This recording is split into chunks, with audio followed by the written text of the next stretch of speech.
Budget में income tax पर अब तक का सबसे बड़ा ऐलान। न्यू टैक्स रिजीम में 12 लाख रुपए तक की आय पर अब कोई टैक्स नहीं। 12 से 15 लाख तक की आय पर 15% टैक्स। 16 से 20 लाख की आमदनी पर 20% लगेगा टैक्स। 20 से 24 लाख की इनकम पर 25% टैक्स। 24 लाख के ऊपर की आय पर 30% टैक्स लगेगा। अब 12 लाख के ऊपर की आमदनी होने पर 4 लाख की आय तक कोई टैक्स नहीं लगेगा। 4 से 8 लाख की आय पर 5%, 8 से 12 लाख की आय पर 10% टैक्स। न्यू टैक्स रिजीम में 75,000 रुपए का स्टैंडर्ड डिडक्शन मिलेगा, जो पिछले 50,000 रुपए था पहले। 8 लाख तक के आमदनी पर 30,000 की बचत होगी। 9 लाख की आमदनी पर 40,000 की बचत। 10 लाख की आमदनी पर 50,000 तो 11 लाख की आमदनी पर 65,000 रुपए बचेंगे।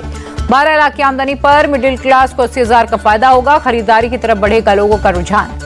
वित्त मंत्री ने कहा, इनकम टैक्स में बड़ा बदलाव होगा। अगले हफ्ते सरकार लोकसभा में इनकम टैक्स बिल पेश करेगी।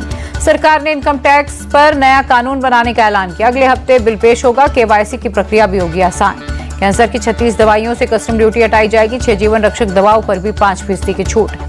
बजट में सरकार ने 200 कैंसर सेंटर खोलने का ऐलान किया। सभी जिला अस्पताल में डे केयर कैंसर सेंटर भी खुलेंगे।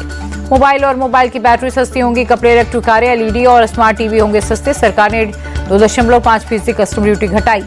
चुनावी राज्य बिहार के लिए बजट में कई बड़े ऐलान। पटना एयरपोर्ट की क्षमता बढ़ाई जाएगी। 3 नए एयरपोर्ट भी बनेंगे।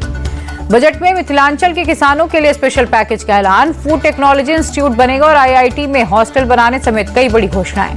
वित्त मंत्री बोली, हमारा फोकस गरीब, युवा, अन्नदाता और नारी शक्ति पर। 10 साल में हमने बहुमुखी विकास किया। बीमा क्षेत्र के लिए एफडीआई की सीमा बढ़ाई गई। सरकार ने 100% एफडीआई को मंजूरी दी। होम डिलीवरी करने वालों का बीमा करेगी सरकार। फूड डिलीवरी वालों का होगा रजिस्ट्रेशन। 1 करोड़ होम डिलीवरी वालों को होगा सीधा फायदा।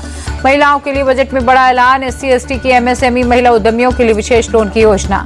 पहली बार उद्यमी बनने वाली महिलाओं के लिए खास ऑफर। उद्योग के लिए 2 करोड़ का टर्म लोन भी मिलेगा।